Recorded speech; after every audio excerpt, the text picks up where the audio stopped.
University for the last couple years, as well as spent time from 1991 to 2001, 10 years at Oregon State University, our partner in the PAC2 that we have. He also has spent time at Peacemakers Technology in Taiwan, where he was a chief solutions officer, as well as director of the Taiwan Semiconductor Manufacturing Company for 5 years. So, and then I was also at Intel. So a really wonderful background at Intel from 1999 to 2016, and also was a research group leader and director of Memory Architecture Lab. So wonderful background in both academics as well as industry. So an IEEE fellow, he received his bachelor's degree in electrical engineering and computer science from UC Berkeley, and a master's and PhD in computer science and engineering at UCLA. So I will turn it over to him to talk to us about hardware security, and encourage you to put any questions in the chat. So, Shilan.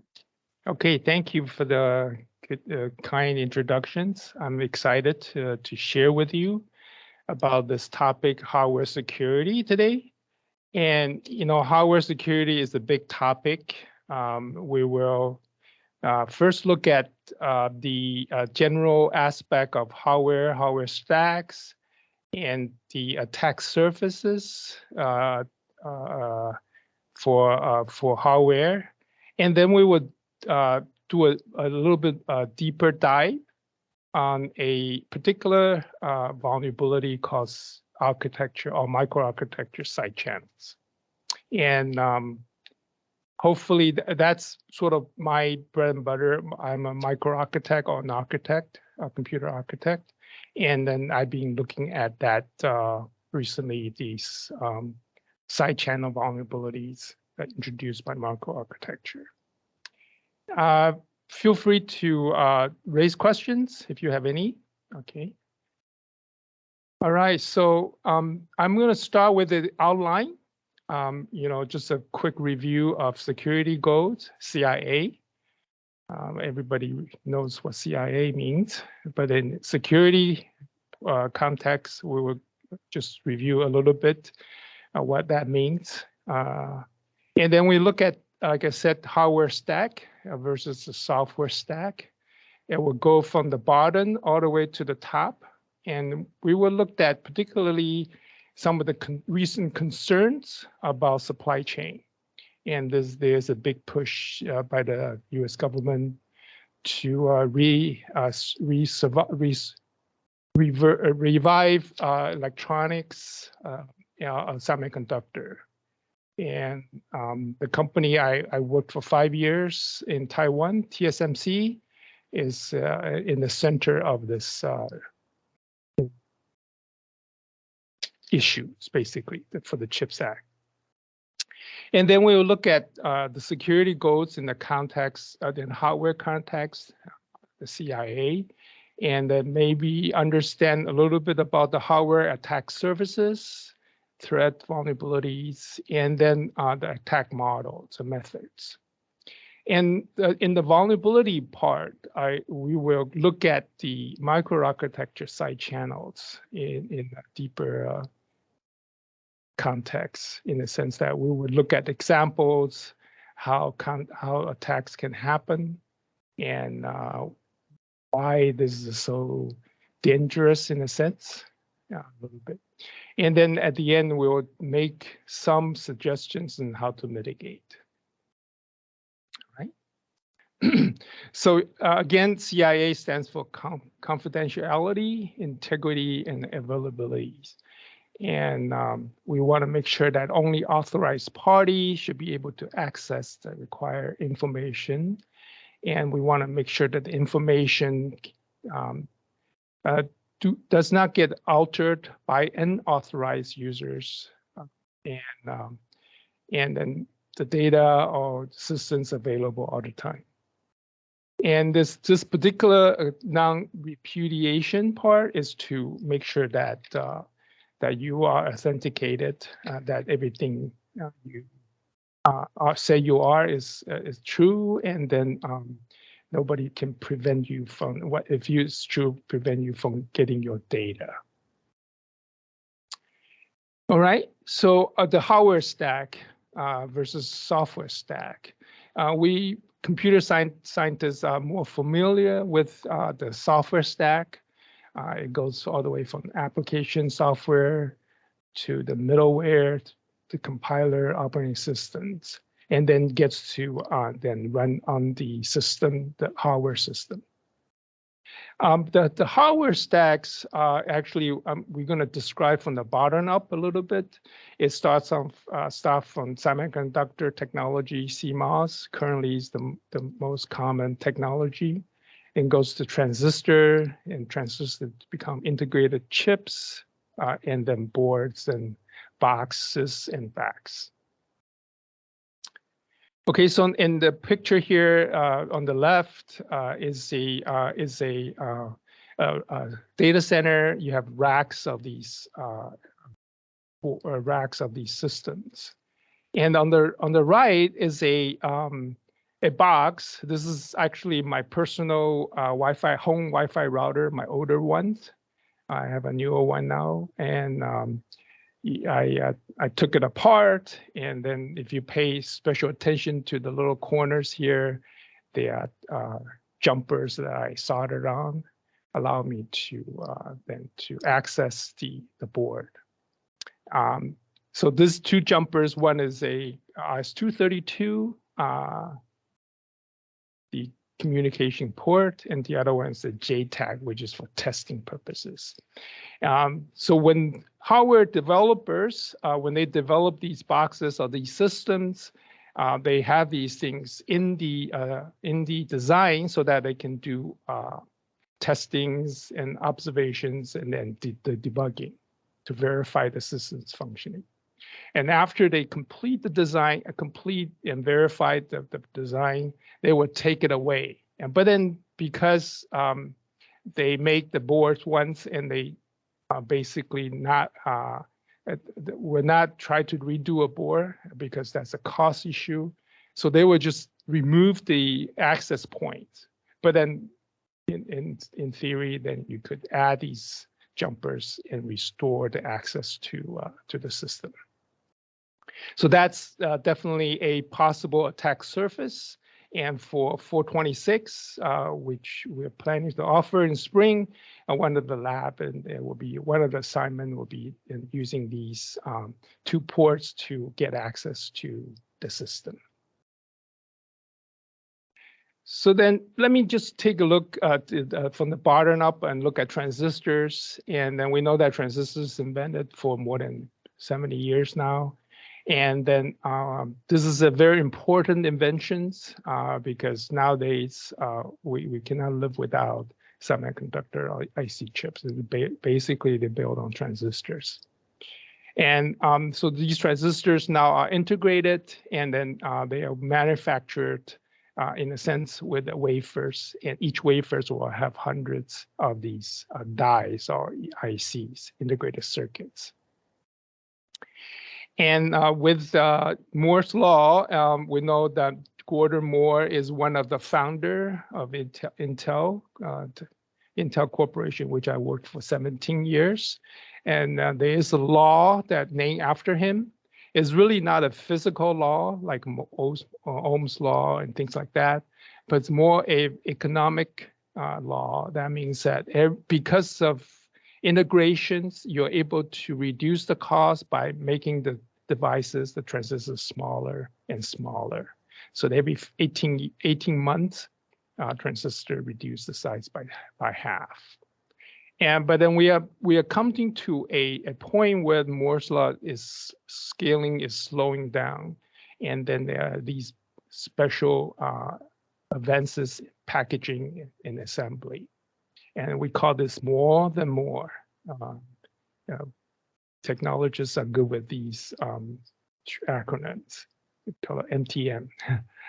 And so these are the new technologies that applying semiconductor fabrication equipments to do packaging also.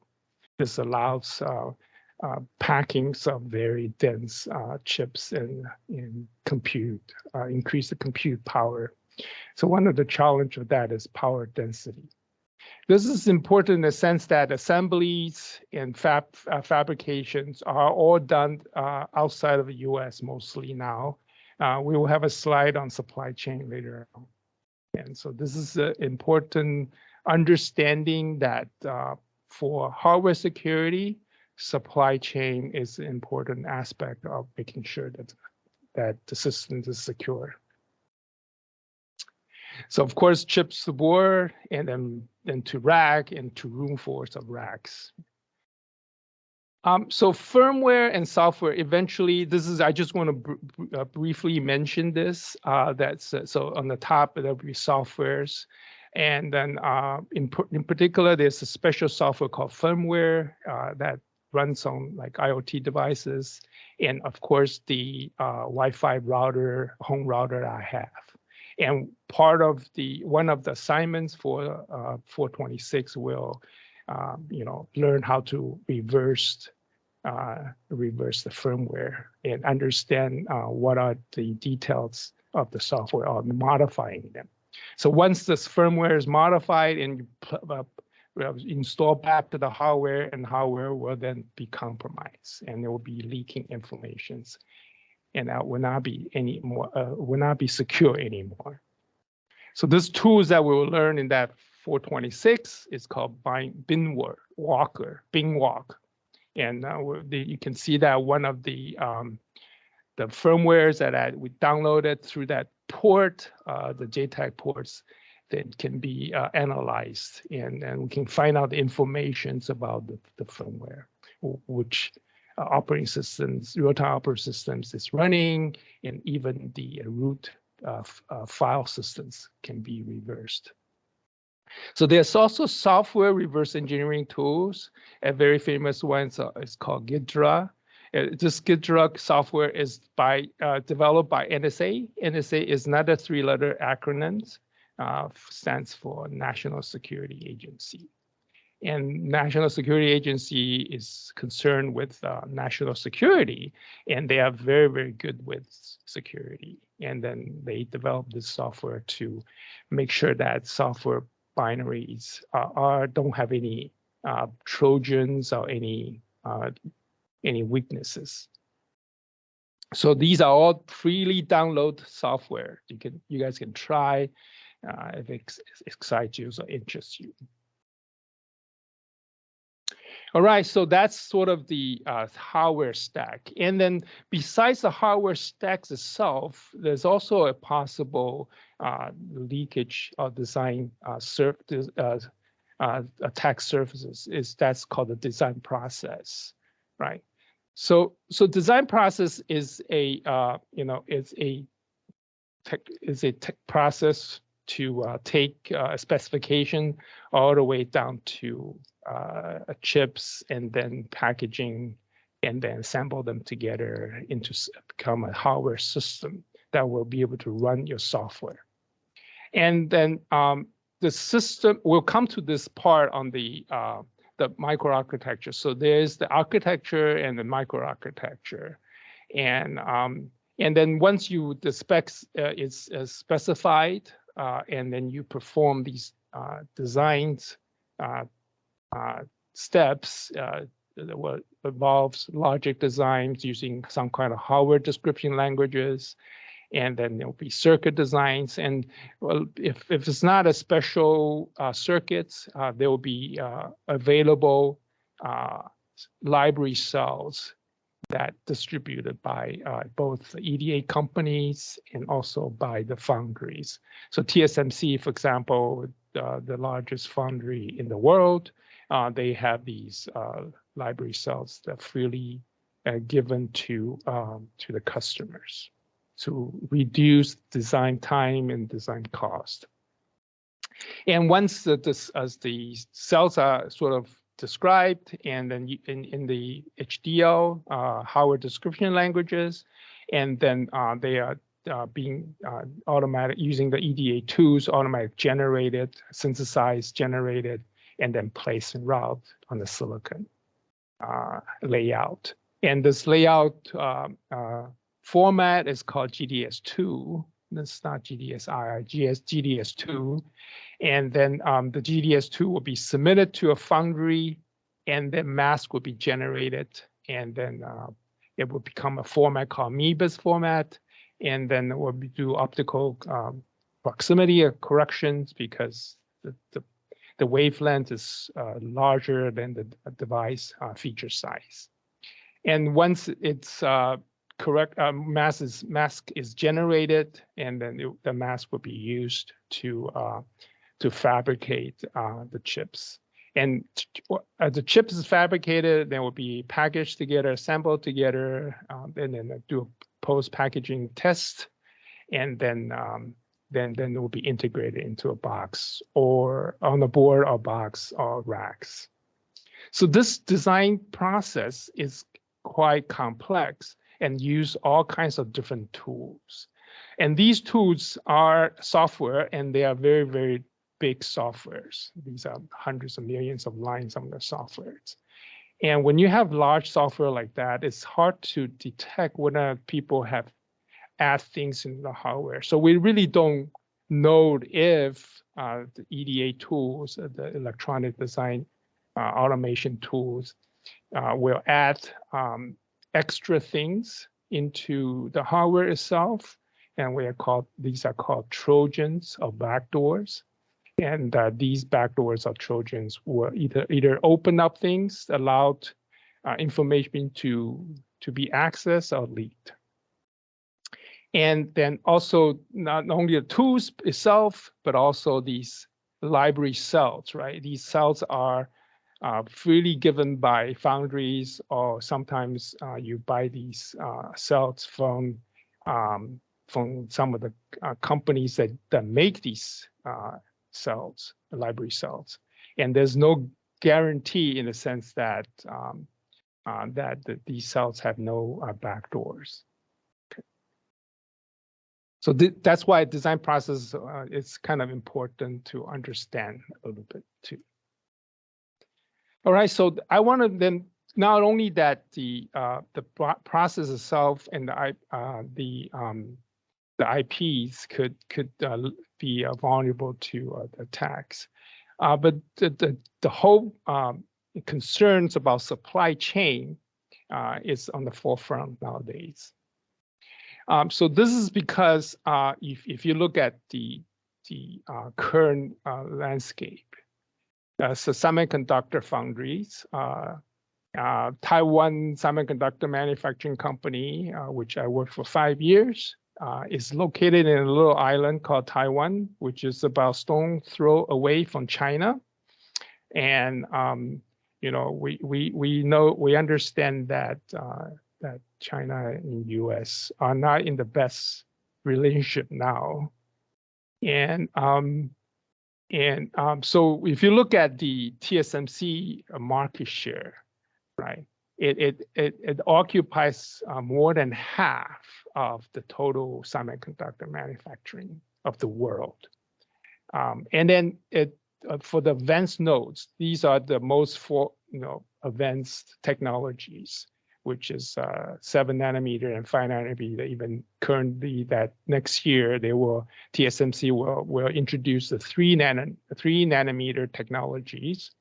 And for these technology, TSMC has about 90% of the world market share, and with the rest of the 10% offered by Samsung in South Korea. So in a sense that 100% of the advanced technology, semiconductor technology, now is manufactured. These are foundry manufacturers outside of the United States. And this puts a big threat to the national security and also security in general. So TSMC manufacture for many well-known companies, For example, your iPhone made by Apple is manufactured by TSMC. Also, one of the forefront, the top AI companies, AI hardware companies, NVIDIA, also have their chips manufactured by TSMC. So it's important that to make sure that there's no weakness or vulnerabilities in the supply chain in a sense. So that a secure and trusted hardware supply chain plays an important role to achieve the total security goals that we have. Okay, so let's look at revisit this part on the security goals and hardware context. We want to understand that the terminology a little bit. Threats is just a possibility of potentials of weakness. Vulnerability is itself is weakness, and attacks is the actual actions, malicious actions, whether intentional or unintentional attacks on the exploits of the vulnerability of the weakness. So the attack surfaces we mentioned a little bit already that it's not just the whole hardware stack, but also EDA, the electronic design automation tools can be attack surface, and also the supply chain itself. And then we've also mentioned briefly the common attack methods, reverse engineering, and we can then violate the operations conditions, normal operation conditions, by introducing faults into the hardware, for example, overheating the chips, overdriving the chips with higher or lower voltages, or cooling down the chips, or speeding up your clock. And there are different ways of causing the chips to malfunction in a sense. And by causing the chips to malfunction, our system to malfunction, actually you get information out of it. It's like kicking the tire, right? When you kick the tire, if it doesn't bounce, you know that there's no air. And this is the same way that somehow you inject certain things into the system and see how the system responds, and that leaks out information. And a very important information leakage channel is called the side channels. And this we will look at it carefully through the microarchitecture side channels later on. Okay, so again, I mean, just repeat myself a little bit. The threat is different from vulnerabilities, different from attacks. So attacks usually means deliberate action. Sometimes may not be a deliberate action, but then causing the system to be not available. For example, you might make mistakes, and then the networks has a denial of service. All right, so we mentioned already that attack surfaces, that could be the actual hardware itself, and could be the design process of the EDA tools, or the library cells, or the supply chain, right? And there was a very famous incident that was reported by Bloomberg in 2018. The article, the Bloomberg article says that the server manufacturer of the main board, or the motherboard, called Supermicro, Bloomberg claims that there was a backdoor, there was Trojan in the board itself, and this was reported in the Bloomberg magazine, or the newspaper that's on the web, and it says that China manufactures. So Supermicro is a U.S. company based in Silicon Valley, but then they get their boards manufactured in China, in East Asia. And then Bloomberg says that all this servers produced the server boards, motherboards produced by by Supermicro that are used by, for example, Apple, Amazon, and Google have this backdoor in the system. So we mentioned briefly already the common attack methods. One of them is reverse engineering. So in class 426, we'll learn a little bit about how to reverse engineer firmwares. And then you can also reverse engineer boards and chips also. So there's a special type of chips called FPGA. This is an acronym for Field Programmable Gate Arrays. And this is has a special property and is favored by the U.S. government and when they make hardware in a sense. FPGA is not as efficient, it's not as fast, higher performance compared with ASIC or application-specific ICs. But then it has a very good feature called a zeroization reset feature. That means that you program, this is a field programmable hardware gate arrays, right? You can program these chips to do what you want. And these programming bits, we call it streaming bits, are encrypted. And once a hardware is captured without the key, you will not be able to decipher or reverse engineer what the design is. So for example, there was an incident in 2001. There was a confrontation between the U.S. fighter jets and the Chinese fighter jets, and they actually captured a plane from the U.S. and they refused to return the plane. That there was a concern by the U.S. government that that Chinese military will be able to reverse engineer the design of the plane, both the design of the plane itself and also the electronics and information related to electronics will be leaked or be reversed. Okay, and then eventually that plane were returned. And those people may want to be interested in this, may want to go back to the web and look for this particular incident happened in 2001. And we mentioned already about fault injections.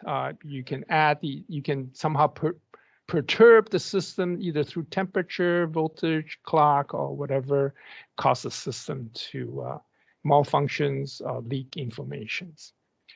And we also mentioned that this side channels. Side channels are, non-intended communication channels that happens. We know that chips and systems are physical systems.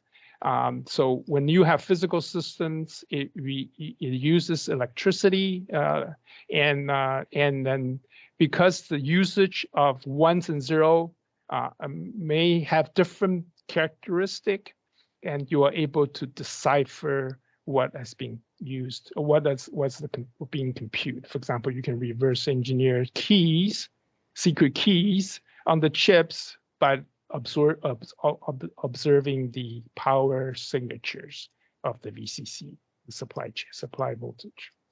And in particular side channel is called microarchitecture side channels. I'm going to spend maybe 10-15 minutes to look at it in depth. Okay. All right, so microarchitecture side channels. So why security? Before I go into this microarchitecture side channels, I want to make sure that we understand why security, especially in hardware context, is so challenging. Right? So the reason, this is an important conceptual slide in a sense. In a design, in a chip, for example, you have a specification. And that specification could be the instruction set architecture, x86 or ARM instruction set. And then when you implement a design to to operate these to accept these ISAs and instruction sets. We were more concerned with correctness, right? So you have a spec, and the implementation makes sure that the spec is implemented correctly. However, there are other things might be introduced into this design or implementations.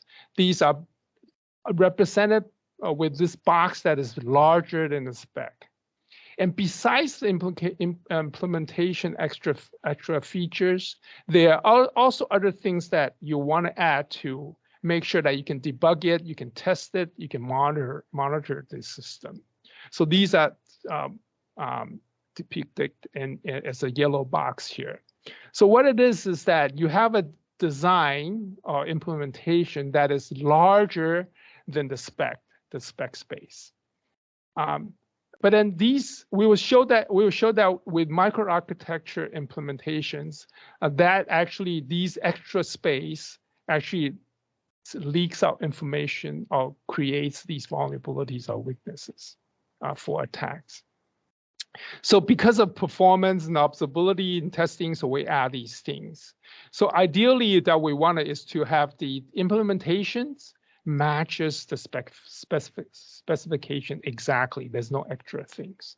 But then, we want performance. We want other things, right? So, and that causes problems in a sense. So let me just do a quick review. What is microarchitecture and why is it? Implementations of so microarchitecture is an implementation of instruction set.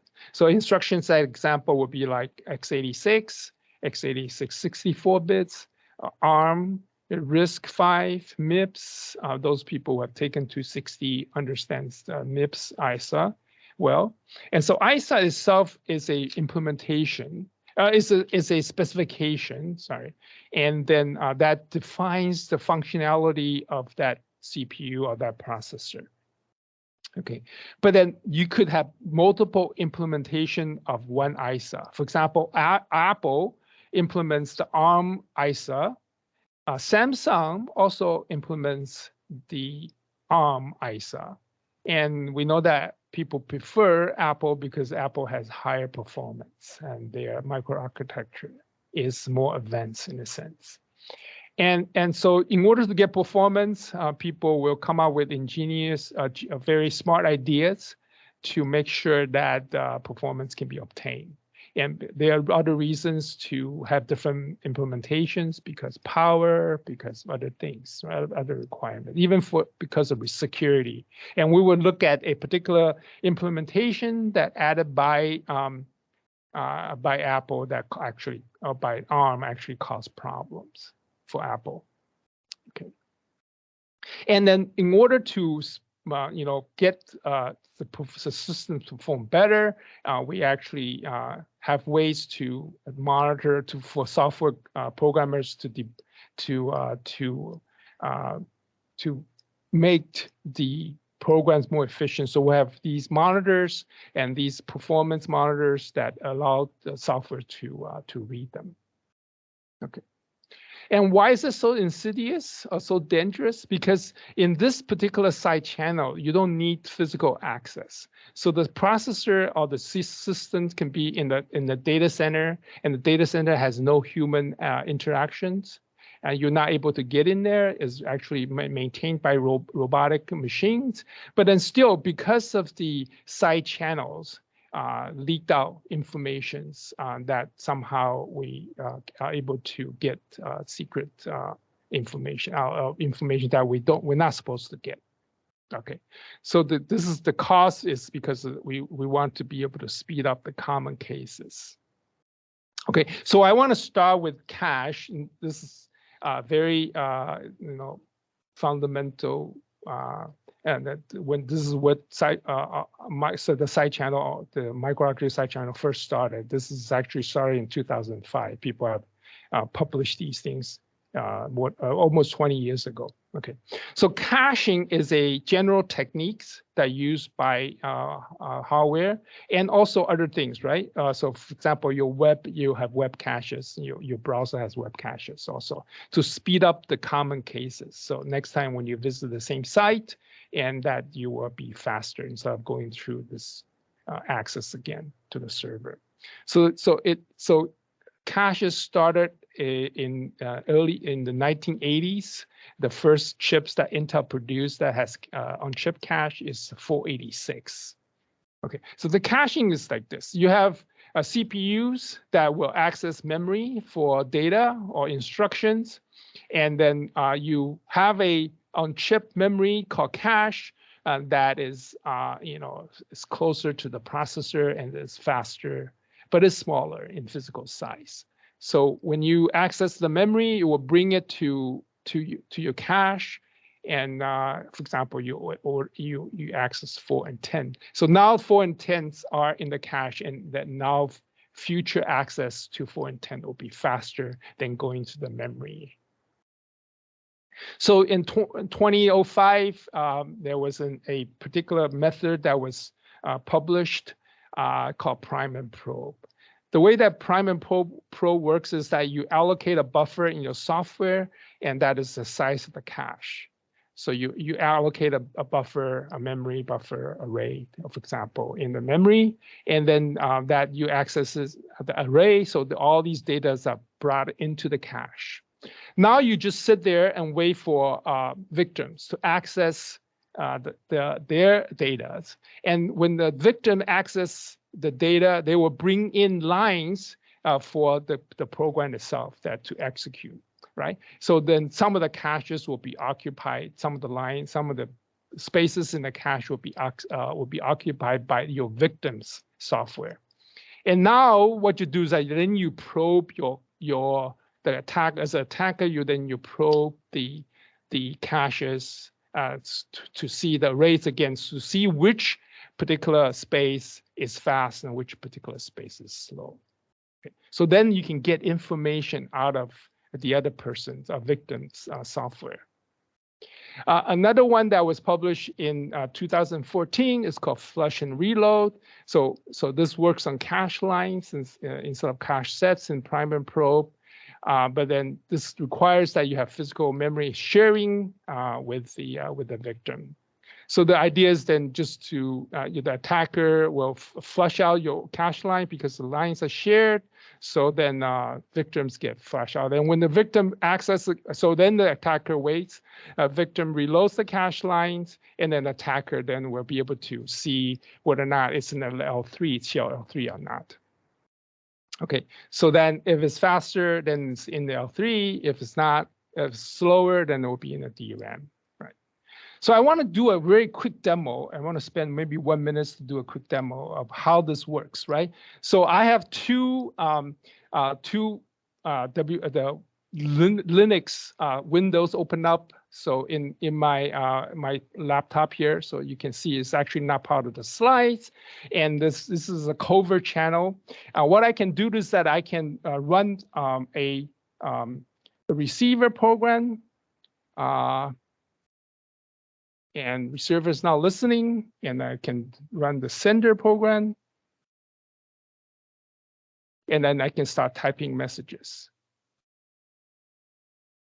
Oops. This is always a danger of doing live demo. Oops, aborted. Sorry. Let's see. Oh, I have to redo this again. Sorry. Because my system is not code, so it has some interference in a sense. And okay, let's do sender again. Type of message. Oh, I have to start the receiver also. Sorry.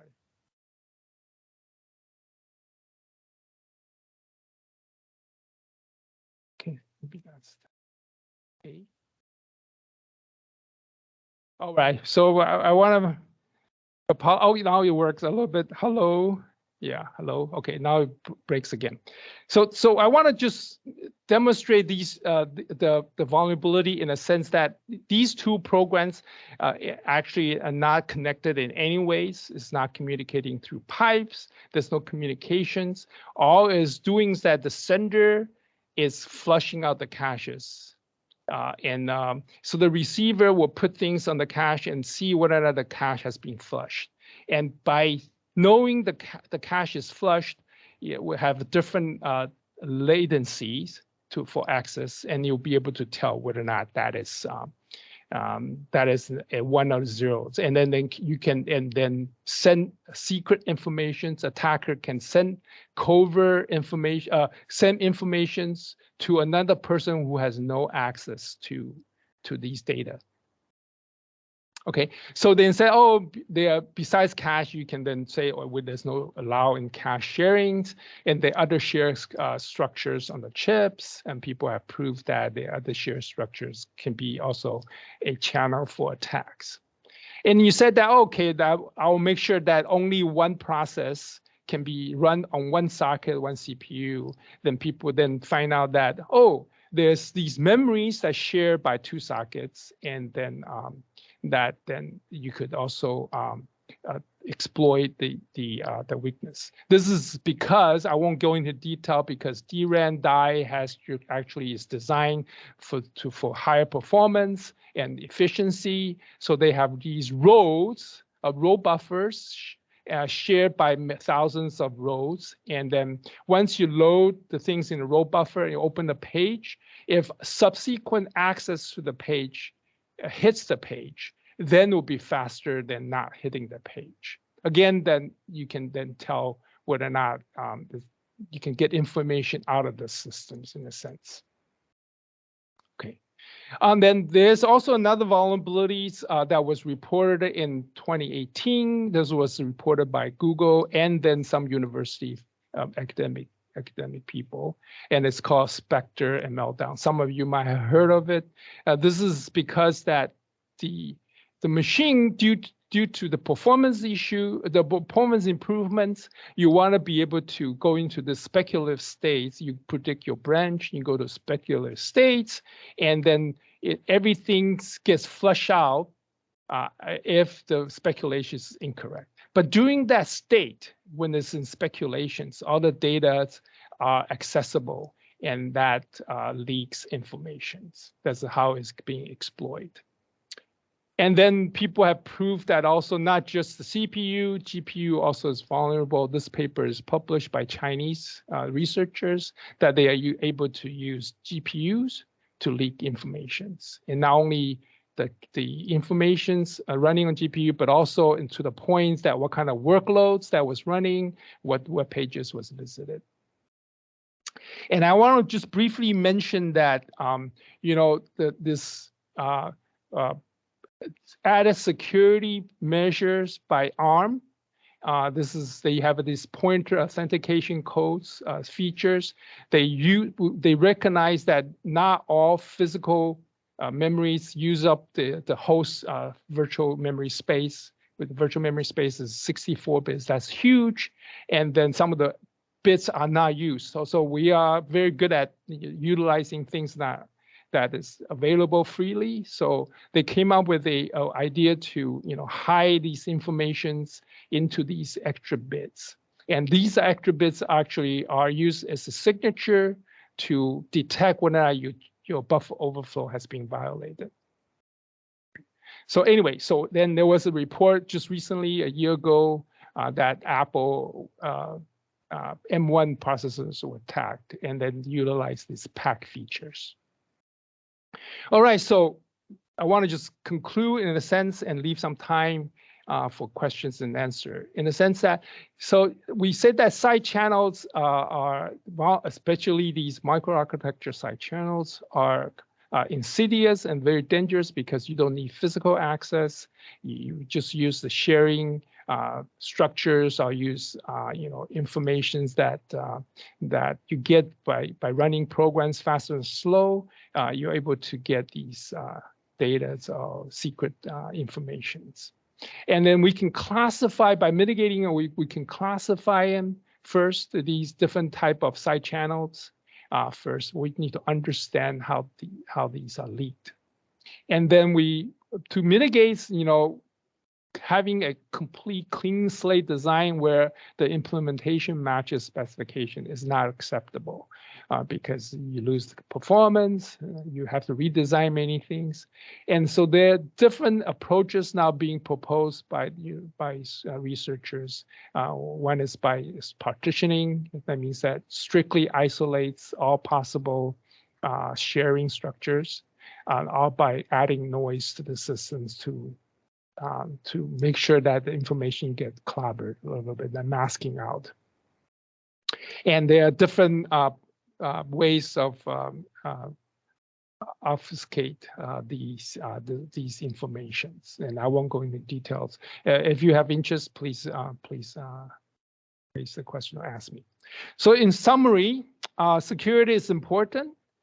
When there's no trust, and when you have trust between two countries or two parties or two companies, you can always be polite and say that, hey, we found this information, and then you should then plug the holes, in a sense, this vulnerability or weaknesses. But then because there's no trust, we need to make sure that there's no vulnerabilities. There's no weaknesses. And we see that security is challenging because we want other things, right? We want our performance, we want power efficiency, we want to be able to observe things, test things. And then it's difficult to make sure that these side channels are not being exploited. So side channel architecture, microarchitecture side channel is particularly insidious or dangerous because we don't need physical access. Systems could be in the data center, and then still information could be leaked out actively or passively. Actively, we demonstrated with this cache covert channel that a mode or a person, a bad actor, could send information out to other people that are not supposed to receive the information. And then with the increasing attack surfaces, because microarchitecture, Moore's law is slowing down, so there's new microarchitecture techniques that's being invented, designed, and that increased the attack surfaces. The attack surfaces is still changing and morphing. And then there are possible approaches, both statically and dynamically, trying to obfuscate the design, the information that could be leaked. All right, so that concludes my presentation. There's a few minutes left for Q&A. Yeah, let me see. There was a question. Is it? No? Nope. I just put in there to remind people to put their question or raise their hand if they had a question. So I guess I will start with a question on. Sure. As we talk about backdoors, when things originally started, the backdoor was always a way that the company could kind of help once you got something installed in something, and particularly for IoT, for OT type activities where you needed help and some of that. So how do you balance access for maybe to help a client or customer versus